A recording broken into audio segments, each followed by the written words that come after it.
కీర్తనల గ్రంథం 107వ అధ్యాయం 22వ వచనంలో వారు కృతజ్ఞతార్పణలు చెల్లించుదురుగాక అని రాయబడి ఉంది. అర్పణ అంటే ఏంటి? దేవునికి అర్పించేది. కృతజ్ఞతార్పణ అంటే దేవునికి స్తుతులు చెల్లించడం అని అర్థం. మనం ఆనందంగా ఉన్నప్పుడు మాత్రమే కాదు, మనం నిరాశలో ఉన్నప్పుడు కూడా, నిస్పృహలో ఉన్నప్పుడు కూడా, నిరుత్సాహంలో ఉన్నప్పుడు కూడా, కృంగిపోయినప్పుడు కూడా, చింతలో కూడా, అర్థం కాని పరిస్థితులు, మూయబడిన ద్వారాల యొద్ద నిలబడినప్పుడు కూడా, చెయ్యని తప్పులు మనపై వేయబడినప్పుడు కూడా, కారు మబ్బులు కమ్ముకున్నప్పుడు కూడా, ఆ స్థితిలో కూడా ఎవరైతే స్తుతిస్తారో వారిని దేవుడు అస్సలు విడిచిపెట్టాడు. అందుకే కీర్తనల గ్రంథంలో ఒక మాట ఉంటుంది, స్తుతి యాగము చేయువాడు నన్ను మహిమపరచువాడు అంట. హల్లెలూయా. అతడు దేవుని రక్షణ కనపరచునట్లుగా మార్గం సరళము చేసుకుంటున్నవాడు. దాన్ని మనం ఇంగ్లీష్లో చూస్తే స్తుతియాగము అంటే సాక్రిఫైజ్డ్ ప్రైజ్ అని ఉంటుంది. పౌలుశీలలు జైల్లో ఉండి స్తుతియాగము చేశారు. యెహోషాపాతు ఆ యుద్ధ భూమిలో నిలబడి స్తుతియాగము చేశాడు. వారికి అర్థం కాని పరిస్థితులు, వారికి దిక్కుతోచని పరిస్థితులు, కానీ వారు విశ్వాసంతో దేవుని స్తుతించారు. ఆ రీతిగా స్తుతిస్తుంటే దేవుడు వారి జీవితంలో జోక్యం చేసుకోలేదా? పౌలు భక్తుడు అంటున్నాడు, ఆనందించండి, మరలా చెబుతున్నాను ఆనందించండి అని. ఎడతెగక ప్రార్థన చేయుడి అని బోధించబడ్డ మనం ఎల్లప్పుడూ సంతోషంగా ఉండడి అని కూడా బోధించబడ్డాం కదా. కానీ మనం ప్రార్థన చేస్తాం, స్తుతిస్తాం, కానీ సంతోషంగా ఉండలేం. ఎక్కడో తెలియని మూలలో అవిశ్వాసం, ఏదో తెలియని అపనమ్మకం, ఏదో తెలియని ఆవేదన. ఇది దేవుడు చేస్తాడా? ఇది నా వల్ల జరుగుతుందా? నేను చేసిన ఈ ప్రార్థనకు సాధ్యమవుతుందా అనే చిన్న అవిశ్వాసం మనలో ఎక్కడో ఒక మూలన ఉంటుంది. అనేకల ఇళ్లలో మనం చూస్తుంటాం కదా, ప్రార్థన పరిస్థితులని మార్చేస్తుంది అని. ఆ మాట గొప్ప గొప్ప ఫ్రేములతో గోడలపై వేలాడుతూ ఉంటాయి. అయితే దాన్ని నిజంగా ఎవరైతే ఆచరణలో పెడతారో ఆ చిన్న మాట అనేకల జీవితాలలో ఆశీర్వాదకరమైన ఫలితాలను ఇస్తుంది. దానిలో అనుమానమే లేదు. అవును, ప్రార్థన మన పరిస్థితులను మార్చేస్తుంది. ఈరోజు నేను చెప్పాలనుకుంటున్న అంశము ప్రార్థన, స్తుతి. ఈ రెండూ కూడా ఎంత ఇంపార్టెంటో నేను చెప్పాలని ఆశపడుతున్నాను. మన జీవితంలో రోజులు, నెలలు, సంవత్సరాలు, ఎన్నో గంటలు ఎంతో పట్టుదలతో కన్నీరు కారుస్తూ ఎన్నో ఉపవాసాలు చేసి ప్రార్థించినా కూడా కొన్ని పరిస్థితులు అంగుళం కూడా కదలని సందర్భాలు మన జీవితంలో ఉంటాయి. మనం తీవ్రమైన సమస్యల గుండా వెళ్తున్నప్పుడు, తీవ్రమైన ఒత్తిడిల గుండా వెళ్తున్నప్పుడు, దిక్కుతోచని పరిస్థితుల గుండా వెళ్తున్నప్పుడు మనం ఆ సమయంలో ప్రార్థించాలి అని మోకరించినా కూడా ప్రార్థన రాదు. మనం ఒకవేళ ప్రార్థించిన పలుకుల్లో కూడా ఏమని ప్రార్థించాలో మనకు అర్థం అవ్వదు. దీని నుండి బయటపడాలి అంటే, ఈ మార్గంలో నుండి తప్పింపబడాలి అంటే, ఈ సమస్యలో జయం కలగాలి అంటే నేను ఏ మాటలు మాట్లాడాలి, ఏమని ప్రార్థించాలి అని చాలాసార్లు ఆలోచనలో పడిపోతూ ఉంటాం. కానీ ఆ సమయాల్లో మనం చేయవలసింది ఏంటో తెలుసా? మన స్థితిగతులను మార్చగలిగిన స్తుతి ఉంది. ఈ స్తుతి మన గొప్ప సాక్ష్యాలను పొందుకోవడానికి రహస్యం. ఈ స్తుతి మన స్థితిగతులు మార్చబడడానికి రహస్యం. ఈ స్తుతి మనం గొప్ప గొప్ప విజయాలు సాధించడానికి రహస్యం. మూయబడిన ద్వారాలు తెరవబడడానికి రహస్యం. శత్రు మన యొద్ద నుండి పారిపోవడానికి గొప్ప రహస్యం స్తుతి. మనం స్తుతిస్తుంటుండగా మన స్థితిగతులు మారిపోతాయి. మన స్థితిగతులు మారితే ఆటోమేటిక్గా మన పరిస్థితులన్నీ మారిపోతాయి కదా. ఎక్కడైతే స్తుతి ఉంటుందో అక్కడ చుట్టూ వాతావరణం అంతా మారిపోతుంది. హల్లెలూయా. స్తుతిలో ఎంతో శక్తి ఉంది. స్తుతించి సాధించని వారు ఎవరూ లేరు. స్తుతించి సంపాదించుకొనని వారు ఎవరూ లేరు. స్తుతించి స్వాధీనపరచుకొనని వారు ఎవరూ లేరు. స్తుతించి సమృద్ధి అనే జీవంలోనికి నడిపించబడతాం. స్తుతిస్తే సంతోషంగా ఉండగలుగుతాం. స్తుతిస్తే సమాధానంగా బ్రతకగలుగుతాం. స్తుతిస్తే అన్నీ కూడా మారిపోతాయండి. హల్లెలూయా. మనం విశ్వాసంతో ప్రార్థించి తర్వాత స్తుతించడం ప్రారంభించవచ్చు. లేకపోతే ముందుగానే స్తుతించి తర్వాత ప్రార్థించవచ్చు. మనం చేసే ఈ రెండు కూడా బ్యాలెన్స్డ్గా వెళ్ళినట్లయితే గొప్ప ఫలితాలను మనం పొందుకుంటాం. ఒకరోజు ఒక తెల్ల పావురానికి ఒక రెక్కకి ఏదో గాయమయ్యి అక్కడ పడి గిలగిలా కొట్టుకుంటుంది. అది చాలా నిజంగా దయానీయమైన పరిస్థితులు పడి ఉంది. ఆ పరిస్థితిలో దాన్ని చూసి ఒక వ్యక్తి దాన్ని ఇంటికి తీసుకొని వచ్చి ఒక అట్టపెట్టెని దానికి గూడుగా చేసి అందులో పెట్టి దాన్ని ప్రతిరోజు పోషిస్తున్నాడు.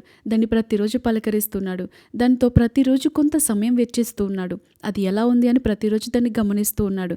అయితే అది కొద్ది రోజులకి బలాన్ని తెచ్చుకుంటుంది. కొద్ది రోజులకి దాని ఆరోగ్యం కుదుట పడుతుంది.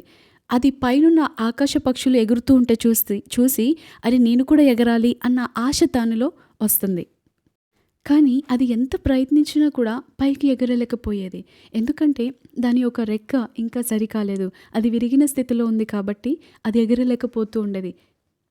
ఈరోజు మన జీవితాలు కూడా ఈ యొక్క ఒక రెక్క విరిగి ఎగరాలని ప్రయత్నిస్తున్న ఈ పక్షిలాగే ఉంది.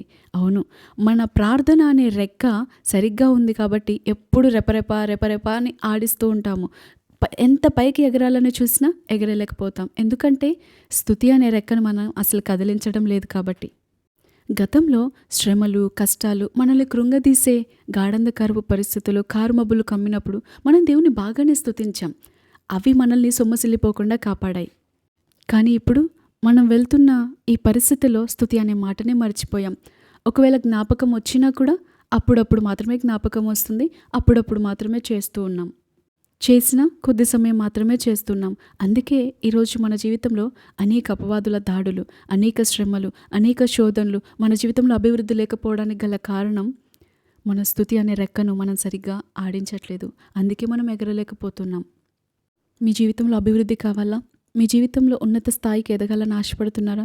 మీ జీవితంలో విజయ ధ్వనులు మీ కుటుంబంలో వినబడాలని ఆశపడుతున్నారా? అయితే రహస్యం ఏంటంటే, ఒక రెక్క ప్రార్థన అయితే మరో రెక్క స్తుతి. ఈ రెండు ఉన్నప్పుడే మనం పైకి ఎగరగలుగుతాం. ప్రార్థన ఎప్పుడు కూడా అడుగుతుంది, కానీ స్తుతి ఎప్పుడు కూడా జవాబు తీసుకొస్తుంది. ప్రార్థన ఎప్పుడు కూడా మన చుట్టూ తిరుగుతుంది, స్తుతి ఎప్పుడు ఆయన చుట్టూ తిరుగుతుంది. ఆయన చేసిన చిన్న వాటిని బట్టి కూడా మనం ఆయనను స్తుతిస్తూ ఉంటే, అరే ఇంత చిన్న దానిలోనే ఇంత నమ్మకంగా ఉంది కదా, ఉన్నాడు కదా అని గొప్ప వాటిని మనకిస్తూ ఉంటారు.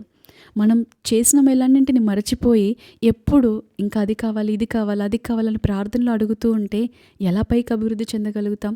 ఇచ్చిన దాన్ని బట్టి కృతజ్ఞతలు చెల్లించడం నేర్చుకోవాలి. ఇచ్చిన దానిలో నమ్మకంగా ఉండి ఆయనను స్తుతించాలి. ప్రతి చిన్నదాన్ని కూడా దేవా నీ కృతజ్ఞతలయ్యా. ఒక వ్యక్తి అంటాడు, నాకు ఫ్రీ మోషన్ అయినందుకు నీ కృతజ్ఞతలయ్యా అంటాడు. మరో వ్యక్తి అంటాడు, నాకు ఈరోజు వేడి నీళ్ళని ఇచ్చినందుకు నీ కృతజ్ఞతలు అంటాడు. హల్లెలూయా. ప్రతి చిన్నదాన్ని బట్టి, ఇంత చిన్నదాన్ని బట్టి కూడా స్తుతించాలా అని అనుకునేవారు ఈ రోజుల్లో ఉండక మానలేదు. అయితే ఆహారం లేక మరణిస్తున్నవారు ఎందరో, నిద్ర లేక బాధపడుతున్నవారు ఎందరో, ఆ నీటి కొరతతో బాధపడుతున్నవారు ఎందరో, నీవు వేసుకున్న వస్త్రాలు లేక బాధపడుతున్నవారు ఎందరో, నీవు తిరుగుతున్నటువంటి ఆ యొక్క వాహనాలు లేక బాధపడుతున్నవారు ఎందరో, నీవు కలిగిన ఆ సుఖవంతమైన సౌకర్యకరమైన జీవితాన్ని లేక బాధపడుతున్నవారు ఎందరో. కాబట్టి అందుకే నీ చేతిలో ఉన్న దాన్ని బట్టి, నీవు కలిగి ఉన్న దాన్ని బట్టి, నీ జీవితంలో ఉన్న ప్రతి దాన్ని బట్టి, నీ గృహంలో నీవు కలిగి ఉన్న దాన్ని బట్టి, నీ జీవితంలో ఉన్న ప్రతి దాన్ని బట్టి, ప్రతి సమయంలోనూ ప్రతి క్షణము ఎవరైతే నన్ను స్తుతిస్తారో వారి జీవితాన్ని దేవుడు మర్చిపోతాడా? వారి జీవితంలో దేవుడు కార్యాలు జరిగించకుండా సైలెంట్గా ఉంటారా? అస్సలు కాదు కదా.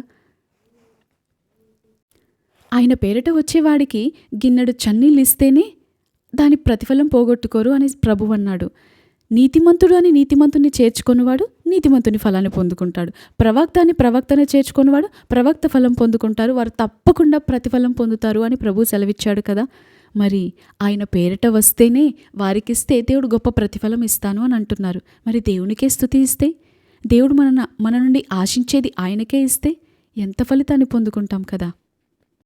ఆయన చిత్తం మన ఎడల నిత్యము స్తుతించాలి అని, ప్రతి విషయంలోనూ స్తుతించాలి అని.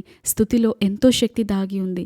స్తుతించుట ద్వారా పరిస్థితులు మార్చబడతాయి, స్థితిగతులు మార్చబడతాయి. మనం గొప్ప విజయాలను చూడగలుగుతాం, గొప్ప ప్రతిఫలాన్ని అనుభవించగలుగుతాం. మీ జీవితంలో ఇప్పుడు ప్రతికూల వాతావరణం ఉండవచ్చు, ప్రతికూల పరిస్థితులు ఉండవచ్చు, అనేక సమస్యలు, శత్రు దాడి మీపై ఉండవచ్చు, మీ కుటుంబంలో ఉండవచ్చు. అయితే మనం ఎప్పుడైతే స్తుతిస్తూ ఉంటామో అవన్నీ మార్చబడతాయి.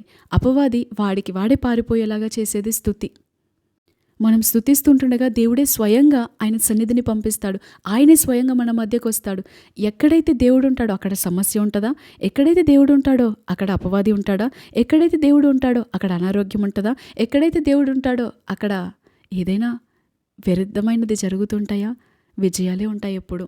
అందుకే నిత్యము స్తుతించండి, ఆయనతో సహవాసం చేయండి, ఆయనను సంతోషపెట్టేవారిగా ఉందాం. అట్టి కృప భాగ్యం దేవుడు మనకు అనుగ్రహించి నడిపించును గాక. ఆమేన్. Thank you all. Praise the lord.